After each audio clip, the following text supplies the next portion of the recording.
이 땅에 성도들이라면, 하나님 나라의 백성들이라면 우리는 물론 우리 가족을 위해서, 또 우리 자녀를 위해서, 그리고 교회를 위해서 기도해야 되겠지만, 무엇보다도 이 땅에 있는 모든 성도들을 위해서 우리는 날마다 기도해야 합니다. 바로 그 기도의 제목들을 오늘 본문 에베소서 3장 14절에서 19절에 걸쳐서 사도 바울은 에베소 교인들을 위해 세 가지의 기도를 하고 있습니다. 첫 번째 기도는 에베소서 3장 17절에 있습니다. 믿음으로 말미암아 그리스도께서 마음에 계시도록. 그리고 두 번째는 18절에 있죠. 모든 성도와 함께 지식에 넘치는 그리스도의 사랑을 알도록. 그리고 세 번째는 오늘 나눈 본문 말씀의 3장 19절 말씀입니다. 하나님의 모든 충만하신 것으로 충만하게 되기를 기도하고 있습니다. 즉 그리스도께서 마음에 계시도록, 그리고 그리스도의 사랑을 알도록, 그리고 하나님의 충만하심으로 충만하게 되기를 우리는 날마다 이 땅에 있는 모든 성도들을 위해서 우리는 기도해야 합니다. 특별히 우리 자녀들을 위해서 열심으로 기도해야 되겠죠. 그리스도께서 마음에 계셔야 하는 이유는 바로 우리가 하나님의 보호 아래 있기 위함입니다.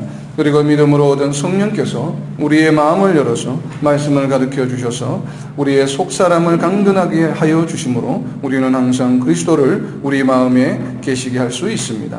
이를 위해서 우리는 무엇보다도 먼저 말씀 앞으로 나아가야 합니다. 우리가 이렇게 늘 말씀 앞에 나아감으로 우리 속사람이 강건하게 되어서 늘 우리 마음에 그리스도가 계시도록 하는 것, 이것이 바로 무엇인가 하면 교회의 기초입니다. 교회가 어떤 존재입니까? 바로 성도들이 모여있는 곳입니다. 성도 자신도 교회이죠. 우리가 정말 하나님의 백성이라고 한다고 하는 그런 아이덴티피케이션, 그 정체성을 가지고 있는 존재라고 한다면 가장 먼저 해야 되는 것이 무엇입니까? 우리 마음에 항상 그리스도가 계셔야 한다는 것입니다. 그래서 이것을 교회의 기초라고 말씀드릴 수가 있습니다. 그리고 두 번째 기도의 제목인 그리스도의 사랑을 알도록 기도하고 있는데, 그리스도의 사랑을 안다는 것은 우리가 19절에 있는 말씀과 또 17절에 있는 말씀 후반부에 있는 것을 보면 그 사랑의 넓이와 길이와 높이와 깊이를 깨닫는 것이죠. 그리스도의 사랑이 얼마나 크고 넓은지, 높고 깊은지를 깨닫고, 또 그 그리스도의 사랑을 안다고 하는 것은 바로 무엇인가 하면 우리의 삶이 바로 사랑에 뿌리박고 토대가 단단하게 된다는 것을 의미합니다. 바로 교회의 역할에 관한 것이죠. 세 번째 바울의 기도 제목은 하나님의 충만함으로 우리가 충만하게 되는 것을 지금 바울 사도가 기도하고 있습니다. 이 세 번째 기도의 제목, 충만함이라고 하는 것은 바로 교회의 참모습에 관한 것입니다. 충만함이 왜 교회의 참모습인지를 이제 은혜를 나누고자 합니다. 우선 먼저 충만함이 어떤 의미인지를 알아보기 전에 충만하게 될 수 있는 조건을 먼저 살펴보도록 하겠습니다. 에베소서 3장 18절 19절에 보면 우리가 충만해지기 위한 두 가지 조건에 대해서 설명하고 있습니다.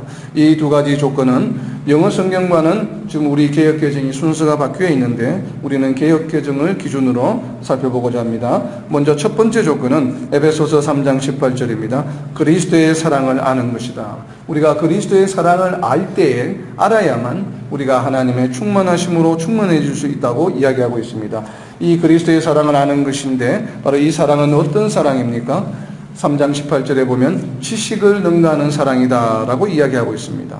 사랑을 표현할 때 이 사랑이, 그리스도의 사랑이 지식을 능가한다라고 하는 의미는 무슨 의미입니까? 우리가 사랑을 지식적으로 이해가 되는 것이 아니라, 이해하는 사랑이 아니라 이 그리스도가 우리를 사랑하시는 이 사랑은 우리의 생각이나 우리의 지식이나 지혜로는 도무지 가늠할 수 없다라고 하는 그런 사랑을 의미하는 것이죠. 지식을 능가하는 사랑이라고 하는 것은 우리가 상상조차도 할 수 없는 사랑이다라고 하는 것입니다. 바로 어떤 사랑입니까? 그래서 사랑을 표현하는 헬라어의 대체적으로 네 가지가 있는데 이 사랑은 뭐라고 표현하고 있습니까? 우리가 아가페라고 표현하고 있죠. 그래서 그리스도의 사랑은, 이 지식을 능가하는 사랑은 바로 무조건적인 아가페의 사랑을 의미합니다.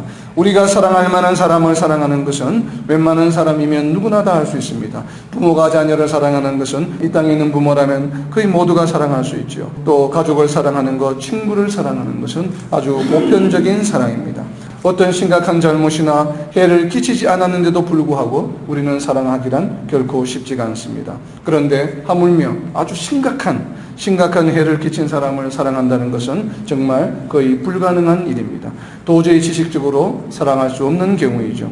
그런데 그리스도의 사랑은 어떠합니까? 도저히 사랑할 수 없는 상대를 사랑하는 사랑입니다. 이 사랑을 우리가 알도록 기도하고 있는 것입니다. 그리고 이 사랑을 아는 것으로 그치지 않고 어떻게 하라고 이야기하고 있습니까? 에베소서 3장 17절에 보면 이와 같은 동일한 사랑에 우리 자신이 뿌리박고 틀을 닦아야 한다라고 이야기하고 있습니다. 이것이 바로 우리가 하나님의 충만하심으로 충만하게 되는 첫 번째 조건인 것입니다. 이 첫 번째 조건을 충족하지 못하면 우리는 결코 하나님의 충만하심으로 충만함에 이를 수 없는 것입니다. 하나님의 충만하심으로 충만하기 위해서는 가장 먼저 무엇을 해야 됩니까? 우리의 삶이 바로 그리스도의 사랑에 우리 자신이 뿌리박고 틀을 닦아야 된다고 하는 것이죠. 이제 두 번째 조건입니다. 두 번째 조건은 오늘 우리가 나눈 본문 3장 19절에 있습니다. 그리스도의 사랑의 너비와 길이와 높이와 깊이를 깨닫는 것이다 라고 이야기하고 있습니다. 지난주에 살펴본 것처럼 여기서 깨닫는다라고 하는 것은 바로 안다라고 하는 것은 우리가 우리 삶 가운데 사랑을 바로 실천하는 것이라고 이야기했죠. 그것이 바로 우리 자신이 뿌리박고 사랑에 뿌리박고 사랑의 틀을 닦아야 한다는 이야기입니다. 여기 보면 사랑을 표현하는데 3장 19절에서 그리스도의 사랑을 우리가 깨닫는데 어떻게 깨달으라고 이야기하고 있습니까? 네 가지 디멘전으로 이야기하고 있죠. 사랑의 너비와 사랑의 길이와 사랑의 높이와 사랑의 깊이를 깨달으라고 이야기하고 있습니다. 여기서 그리스도의 사랑의 너비를 우리가 깨달아야 하는데 도대체 그리스도의 사랑의 너비는 무엇을 말할까요? 이에 대해서 마태복음 5장 44절에서 예수님께서 말씀하고 있습니다. 나는 너희에게 이르노니 너희 원수를 사랑하며 너희를 박해하는 자를 위하여 기도하라. 이것이 바로 사랑의 너비입니다. 사랑의 대상에 누가 포함되어 있습니까? 사랑의 대상에 바로 원수와 박해하는 자가 포함되어 있는 것입니다. 결국 이것을 다르게 말하면 우리가 사람을 사랑할 때에 가족을 사랑하고 주변에 있는 사람들을 사랑하고 또 그 범위를 넓혀서 나를 박해하는 자를 사랑하고 또 범위를 더 넓혀서 원수까지도 사랑하게 된다면 이제 사랑해야 될 대상에 남아있는 대상은 누구입니까? 없죠. 바로 이와 같이 사랑의 너비에 대해서 예수님께서 친히 마태복음 5장 44절에서 설명하고 있습니다. 그래서 바울 사도는 이것을 로마서 12장 32절에 보면 우리가 왜 이렇게 원수까지도 사랑해야 되는지, 박해하는 자까지도 사랑해야 되는지, 나에게 해를 가하는 자들 사랑해야 되는지를 로마서 11장 32절 말씀에 보면 하나님이 모든 사람을 순종하지 아니하는 가운데 가두어 두시면 모든 사람에게 긍휼을 베풀려 하심이로다. 바로 이 불순종하는 자들을 벌하지 아니하시고 가두어 두시는 이유는 뭐라고요? 그들도 하나님께서 긍휼을 베푸시기를 원하시기 때문에 그렇습니다. 이렇게 하면 우리는 도무지 사랑하지 말아야 될 사람들이 남아있지 않아요. 그래서 데살로니가전서 3장 12절에 보면 사도 바울은 또 주께서 우리가 너희를 사랑한 것과 같이 너희도 피차간과 모든 사람에 대한 사랑이 더욱 많아 넘치게 하사 이렇게 이야기하고 있습니다. 그러니까 모든 사람을 사랑하라고 데살로니가전서 3장 12절에서 강조하고 있습니다. 예수님께서 누가복음 6장 32절에서 이를 강조하셨는데 누가복음 6장 32절입니다. 너희가 만일 너희를 사랑하는 자만을 사랑하면 칭찬받을 것이 무엇이냐? 죄인들도 사랑하는 자는 사랑하느니라. 이 말씀은 뭐예요? 죄인이라고 하는 것은 우리가 물론 죄를 지은 사람이기도 하지만 예수님을 믿지 않는 자를 죄인이다라고 요한복음에서 이야기하고 있죠. 하나님을 믿지 않는 자들도 사랑할 만한 사람은 사랑한다는 것이죠. 사랑할 만한 사람을 사랑하는 것을 우리가 사랑이라고 이야기하기에는 하나님의 백성으로서는 칭찬할 만하지 않다라고 이야기하고 있는 것입니다. 우리가 사랑을 하는데 사람을 선별해서 사랑하는 것이 아닙니다. 이것이 곧 그리스도의 사랑의 너비에 해당하는 것입니다. 이러한 사랑을 그러면 우리는 이렇게 넓은 사랑을 우리는 얼마 동안이나 해야 될까요? 우리가 물론 성령이 충만할 때 사람을 사랑하다가도 또 그 사랑이 끊어지죠. 조금 줄었다가 또 사랑하지 못하다가 다시 사랑하고 이렇게 반복이 자꾸 되는데 우리는 어떻게 사람을 사랑해야 될까요? 우리는 끊임없이 사람을 사랑해야 됩니다. 예수님이 다시 오실 그날까지 사람들을 사랑해야 되겠죠. 왜 그렇습니까? 왜 그런지를 로마서 8장 39절에서 설명하고 있습니다. 이 그리스도의 사랑, 하나님의 우리에 대한 사랑은 어떤 사랑인가 하면 로마서 8장 39절에 보면 높음이나 깊음이나 다른 어떤 피조물이라도 우리를 우리 주 그리스도 예수 안에 있는 하나님의 사랑에서 끊을 수 없으리라. 하나님이 우리에 대한 사랑은 이 세상의 어떤 것도 끊을 수 없는 그런 연속적인 무한한 사랑이라고 선포하고 있는 것입니다. 이를 바울 사도는 에베소서 1장 4절에서 이야기하고 있습니다. 에베소서 1장 4절에서 창세전에 그리스도 안에서 우리를 택하사 우리로 사랑 안에서 그 앞에 거룩하고 흠이 없게 하시려고. 하나님의 우리에 대한 사랑은 언제부터 시작되었습니까? 창세전부터 시작된 사랑입니다. 창세전부터 시작된 이 사랑이 계속 끊어지지 아니하고 유지되면서 예수님께서 이 땅에 다시 오실 때까지 이 사랑이 계속되고, 또 우리가 부활해서 하나님과 함께함으로 영원까지 이 사랑이 지속되는 것이죠. 바로 이 사랑의 길이는 어떠합니까? 우리가 이러한 그리스도의 사랑을 깨달으라고 하는 것은 이 사랑을 깨닫고 우리 또한 이 그리스도의 사랑처럼 이 땅에서 이 사랑을 실천하라라고 하는 얘기죠. 그러면 우리의 사랑은 어떠해야 됩니까? 우리의 사랑의 길이는 얼마입니까? 어느 정도 되어야 됩니까? 예수님이 오시는 그날까지 이 땅에 살아있는 동안 예수님을 발견하고 믿음이 생긴 그 순간부터 우리가 주님 앞에 가는 그날까지 끊임없이 우리는 날마다 사랑을 해야만 하는 것입니다. 자, 이제 세 번째, 네 번째인 그리스도의 사랑의 높이와 깊음에 대한 얘기는 동일한 로마서 8장 39절에 보면 있습니다. 높음이나 깊음이나 다른 어떤 피조물이라도 우리를 우리 주 그리스도 예수 안에 있는 하나님의 사랑에서 끊을 수 없으리라.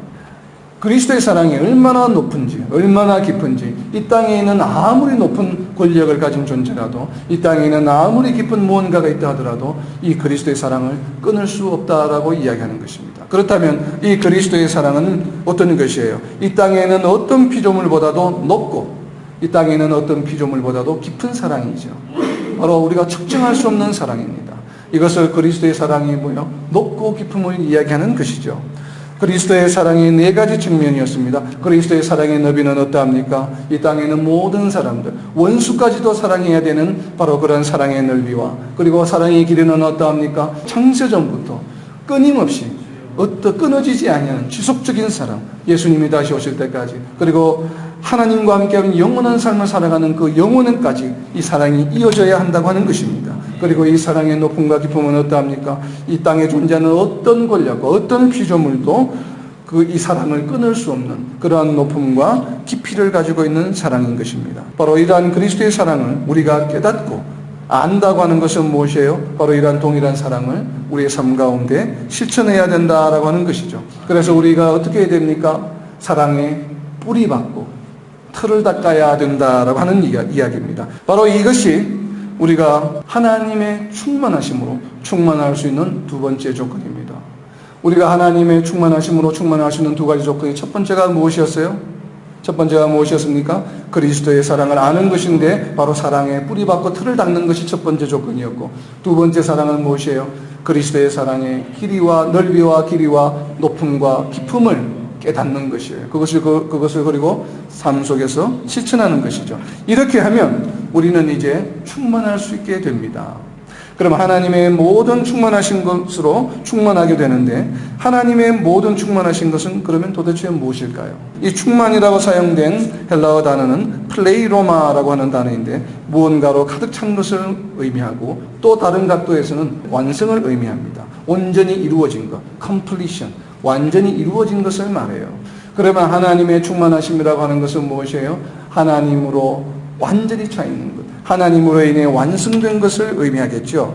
그럼 도대체 이 하나님의 충만하심은 무엇이겠습니까? 우리가 이것을 이해하기 위해서는 이 땅에 오신 예수 그리스도께서, 우리와 같은 육체를 가지고 계신 그 그리스도께서 도대체 충만하신 것이 무엇으로 충만하신가 하는 것을 보면 우리가 알 수 있겠죠. 왜? 우리와 같은 육체를 입고 오신 하나님이시기 때문에 그 예수 그리스도께서 충만하신 것이 무엇인지 우리가 깨달아야 되겠죠. 그래야 우리가 육신을 가진 우리가 그 충만함으로 충만해질 수 있겠죠.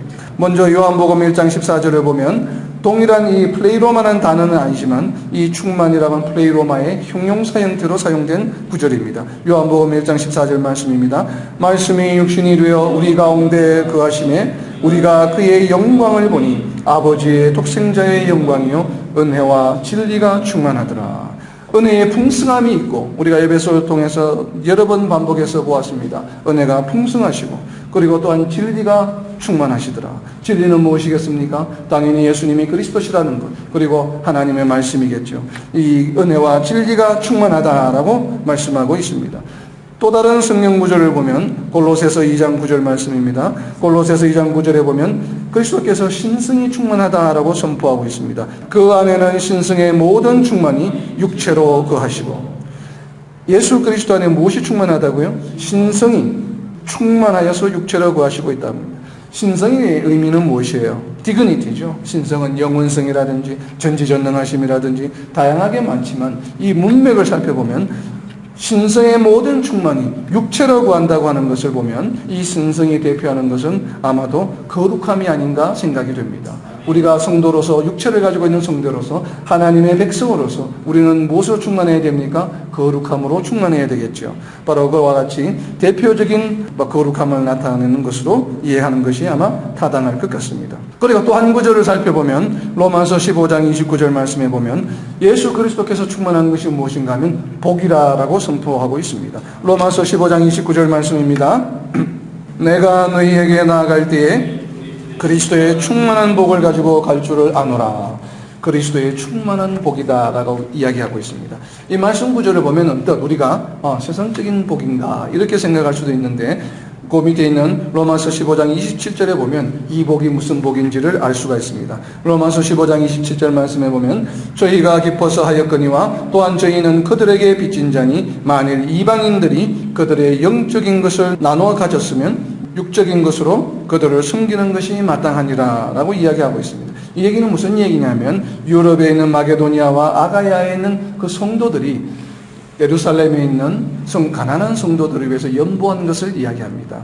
여기서 마게도니아라고 하는 것은 바로 빌립보 교회와 데살로니가 교회를 말하죠. 그리고 아가야 교회라고 하는 것은 바로 고린도 교회를 말합니다. 그러니까 이 교회에 있는 성도들이 예루살렘에 있는 가난한 성도들을 위해서 연보를 했습니다. 왜 그랬을까요?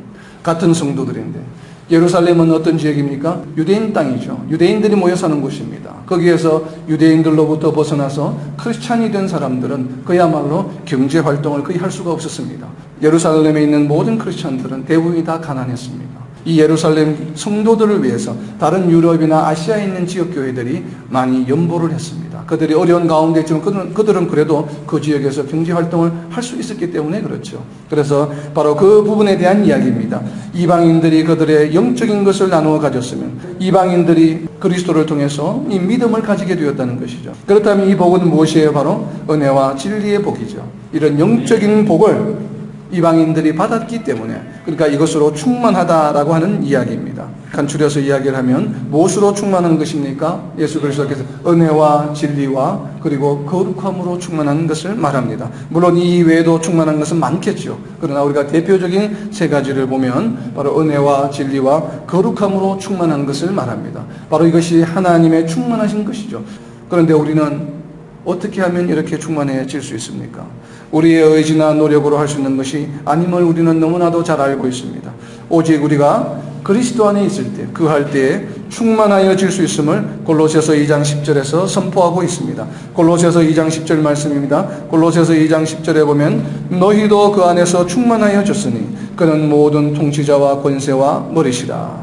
여기에서 말씀하는 그라고 하는 것은 바로 예수님이죠. 너희가 예수 그리스도 안에서 충만하여졌으니 그는 모든 통치자와 권세의 머리시라. 우리가 어떻게 충만해질 수 있습니까? 우리 성도들은 예수 그리스도 안에 거할 때에 충만하여질 수 있다고 하는 것입니다. 우리가 예수 그리스도를 믿음으로 물론 충만해질 수 있습니다. 그러나 우리가 이 예수님을 믿음으로 그냥 여기에만 머물러 있어서는 안 되겠죠. 우리가 한 발 더 나아가서 예수 그리스도 안에 거하기 위해서는 우리는 어떻게 해야만 합니까? 요한복음 15장 10절 말씀입니다. 내가 아버지의 계명을 지켜 그의 사랑 안에 거하는 것 같이 너희도 내 계명을 지키면 내 사랑 안에 거하리라. 예수 그리스도 안에 거하면 우리는 충만하여질 수 있습니다. 그런데 예수 그리스도 안에 거하는 방법이 무엇이라고요? 예수님의 계명을 지켜 행하는 것입니다. 예수님께서는 요한복음 15장에서 두 개의 계명을 이야기하고 있습니다. 바로 요한복음 15장 12절에 있습니다. 내 계명은 곧 내가 너희를 사랑한 것 같이 너희도 서로 사랑하라 하는 이것이니라. 첫 번째 계명이 무엇입니까? 내가 너희를 사랑한 것 같이 너희도 서로 사랑하라. 그래야 너희가 하나님의 충만하심으로 충만해질 수 있다라고 말씀하시는 것입니다. 그리고 두 번째는 16절 말씀입니다. 요한복음 15장 16절 말씀에 보면 너희가 나를 택한 것이 아니요 내가 너희를 택하여 세웠나니 이는 너희로 가서 열매를 맺게 하여 또 너희 열매가 항상 있게 하여 내 이름으로 아버지께 무엇을 구하든지 다 받게 하려 함이라. 복음을 전하는 것이죠. 그래서 열매를 맺게 하겠다고 하는 것이 바로 두 번째 계명입니다. 이것을 예수님께서도 직접 말씀하셨죠. 마태복음 28장 19절입니다. 그러므로 너희는 가서 모든 민족을 제자로 삼아 아버지와 아들과 성령의 이름으로 세례를 베풀고 내가 너희에게 분부한 모든 것을 가르쳐 지키게 하라. 볼지어다 내가 세상 끝날까지 너희와 항상 함께 있으리라 하시니라. 예수님께서 하신 명령입니다. 마태복음의 마지막 문장입니다. 하나님께서 성천하시기 전에 제자들에게 하신 말씀입니다. 복음을 전하라고 하는 것이죠. 이렇게 예수님께서 우리에게 주신 두 가지 큰 계명은 무엇입니까? 너희는 내가 너희를 사랑한 같이 서로 사랑하라. 그리고 이 땅 끝까지 복음을 베풀라. 이 두 계명을 잘 지켜 행하면 어떻게 된다고요? 요한복음 15장 10절에 있는 말씀처럼 내 계명을 지키면 내 사랑 안에 거하리라. 우리가 예수 그리스도 안에 거할 수 있게 되는 것입니다. 우리가 하나님의 충만하심으로 충만할 수 있는 방법이 뭐라고 이야기했습니까? 골로새서 2장 10절 말씀에 너희도 예수 그리스도 안에서 충만하여졌으니 예수 그리스도 안에 있을 때 우리는 충만하여질 수가 있는 것입니다. 우리가 이 두 계명을 잘 지켜 행하면 우리는 하나님의 충만하심으로 충만해질 수 있는 것입니다. 이것을 우리가 사도행전 13장 52절에 보면 알 수가 있습니다. 사도들이 제자들이 복음을 전하면서 그들의 삶이 정말 핍박을 받고 때로는 돌로 맞고 매를 맞고 감옥에 갇히기도 하였지만 그들의 삶은 어땠습니까? 사도행전 13장 52절 말씀 보면 제자들은 기쁨과 성령이 충만하니라. 이렇게 세상적으로 복음을 전하는 가운데 세상적으로 핍박을 받고 돌로 받고 매를 맞고 감옥에 갇히는 그런 삶이 정말 우리가 세상적으로 보면 무엇이 즐겁고 기쁘겠습니까? 그런데 제자들이 어떠하다고 이야기하고 있습니까? 기쁨과 성령이 충만합니다. 바로 하나님의 충만하심으로 충만한 상태에 이른 것입니다. 무엇을 할 때요? 그들이 복음을 전할 때에, 하나님을 사랑할 때에, 이웃을 사랑할 때에 바로 이와 같이 제자들은 기쁨과 성령이 충만하여졌습니다. 기쁨과 성령이 충만한 것을 우리는 다른 말로 무엇이라고 부릅니까? 로마서 14장 17절에 보면 하나님의 나라는 의와 평강과 희락입니다. 바로 이것입니다. 제자들이 누리는 기쁨과 성령이 충만한 이 상태가 바로 무엇이에요? 하나님의 나라죠. 이 땅에 하나님의 나라를 세우는 방법은 무엇이에요? 이웃을 사랑하고 복음을 전함으로 우리가 기쁨과 성령으로 충만해질 때에 우리는 하나님 나라가 이루어졌다고 이야기합니다. 하나님 나라의 백성이 되었다라고 이야기하는 것이죠. 이것은 우리에게 주신 특권입니다. 우리는 어떻게 매일 기쁨과 성령으로 충만해질 수 있습니까? 이웃을 사랑하고 복음을 전할 때에 우리는 바로 기쁨과 성령으로 충만해질 수 있습니다. 그런데 재미있는 것은 우리가 어떻게 하면 또 복음을 전하고 또 사람들을 사랑할 수 있습니까? 우리가 성령으로 충만할 때 할 수 있죠. 이것이 바로 선순환이에요. 우리가 사람을 사랑하고 복음을 전할 때 기쁨과 성령으로 충만해지고 또 이 충만함으로 또 우리는 사람을 사랑하고 이 충만함으로 복음을 전하는 것입니다. 그러면 또 우리는 어떻게 돼요?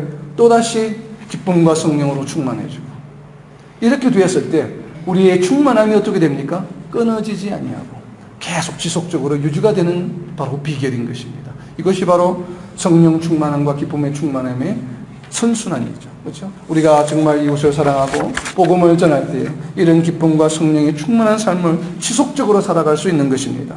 그런데 여기서 이제 우리가 중요한 것은 만약 우리가 이렇게 그리스도의 너비와 길이와 높음과 깊음을 알고도 이것을 전하지 않으면 어떻게 될까요?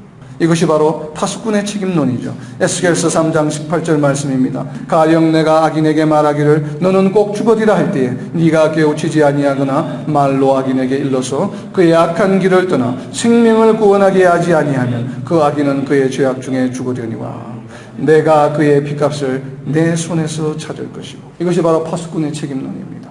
우리가 정말 하나님의 은혜로 우리가 예수님을 알고 정말 그 사랑의 너비와 길이와 높음과 깊음을 깨닫고 정말 우리는 기뻤어, 즐거웠어. 우리가 정말 이 믿음의 생활을 잘 해나가지만 그러나 그것에 머물러 있고 이것을 전하지 않는다면 어떻게 됩니까? 전하지 않음으로 인해서 복음을 알지 못함으로 인해 죽은 그 죄인들의 핏값을 우리에게서 찾으시겠다고 말씀하고 계십니다. 예수님의 제자들이 어려운 상황 가운데서 생명을 위협받는 핍박 가운데서도 복음을 전할 수 있었던 것은 바로 그리스도의 사랑의 너비와 길이와 높음과 깊음을 제대로 깨달았기 때문입니다. 그래서 그들은 은혜와 진리가 충만하였습니다. 때문에 복음을 전하는 것으로 인해 기쁨과 성령이 충만하여질 수 있었던 것입니다. 바울 사도는 바로 이러한 충만함이 있기를 에베소 교인들을 위해 그리고 오늘 우리를 위해 기도하고 있는 것입니다. 그렇다면 이렇게 하나님의 충만하심으로 충만하게 되는 이것이 도대체 교회의 참모습과는 어떠한 연관관계가 있을까요? 성도들이 어떻게 하면 충만해진다고요? 사랑에 뿌리박고 털을 닦고 그리고 또 그리스도의 사랑의 너비와 길이와 높음과 깊음을 깨닫고, 그렇죠? 예수님이 우리에게 명령하신 두 계명을 우리가 잘 준행할 때에 우리는 하나님의 충만하심으로 충만하게 되죠. 우리 각각의 성도들이 이렇게 하나님의 충만하심으로 충만하게 되면 이러한 성도들이 모인 곳이 어디입니까? 교회이죠. 그렇다면 교회는 어떻게 되겠습니까? 이런 하나님의 충만하심으로 충만한 성도들이 모여있는 교회는 어떤 교회겠어요? 하나님의 충만하심으로 충만한 교회가 되겠지요. 이것은 대단히 중요한 교회의 모습입니다. 우리가 교회의 모습을 바라볼 때 이 교회의 모습이 정말 하나님의 충만하심으로 충만한가 하지 않은가, 그것은 누구에게 달려 있어요? 그 구성원들인 성도들에게 달려 있다고 하는 것입니다. 바로 이를 에베소서 1장 23절에서 강조하고 있습니다. 교회는 그의 몸이니 만물 안에서 만물을 충만하게 하시는 이의 충만함입니다. 교회는 하나님의 충만함입니다. 왜 그렇습니까? 교회를 구성하고 있는 구성원들, 성도들이 어떠한 존재이기 때문에 그래요? 하나님의 충만하심으로 충만한 존재들이기 때문에 그렇습니다. 만약에 하나님의 충만하심으로 충만하지 않는 교회라면 그것은 교회의 올바른 모습이겠습니까? 아니겠습니까? 참다운 교회의 모습이 아닌 것입니다. 그래서 바울 사도가 세 번째로 기도하고 있는 것은 바로 뭐예요? 교회의 참모습에 대한 기도입니다. 바울 사도가 기도했던 세 가지 기도 중에 첫 번째 기도는 무엇이라고요? 성도들 마음속에 항상 예수 그리스도가 계시도록, 그것이 무엇이었습니까? 교회의 기초라고 말씀했죠. 두 번째 기도는 무엇이었습니까? 그리스도의 사랑을 알도록, 그리스도의 사랑을 세상 속에서 실천하도록, 사랑에 뿌리박고 거기에 터가 닦이도록. 이것은 바로 뭐예요? 교회의 중요한 역할이라고 이야기했습니다. 세상 가운데서 사랑을 실천하는 것이 바로 교회의 역할이죠. 그래서 두 번째 기도는 바로 교회의 역할에 가는 것이요. 오늘 은혜를 나눈 세 번째는 바로 무엇입니까? 교회가 하나님의 충만하심으로 충만해지는 것을 기도하고 있는 것입니다. 교회의 참모습에 관한 기도입니다. 이렇게 정리해보면 바울의 세 가지 기도는 무엇입니까? 교회의 기초에 관한 것이요, 교회의 역할에 관한 것이요, 교회의 참모습에 관한 기도인 것입니다. 우리는 날마다 이 땅에 있는 모든 성도들을 위해서, 이 땅에 있는 모든 교회를 위해서 바로 이 세 가지 기도를 해야만 되는 이유인 것입니다. 이제 말씀을 맺습니다. 날마다 말씀으로 나아가 성령의 가르치심을 받음으로 지혜가 충만하여져서 우리의 속사람을 굳건하게 하여서 항상 우리 마음에 그리스도가 계시게 하므로 그리스도의 사랑을 매일의 삶 속에서 실천함으로써 항상 기쁨과 성령이 충만한 삶을 살아가므로 교회의 사명과 교회의 역할과 교회의 참모습을 이 세상에 잘 드러내는 저와 여러분이 되시기를 예수님의 이름으로 선포합니다. 아멘.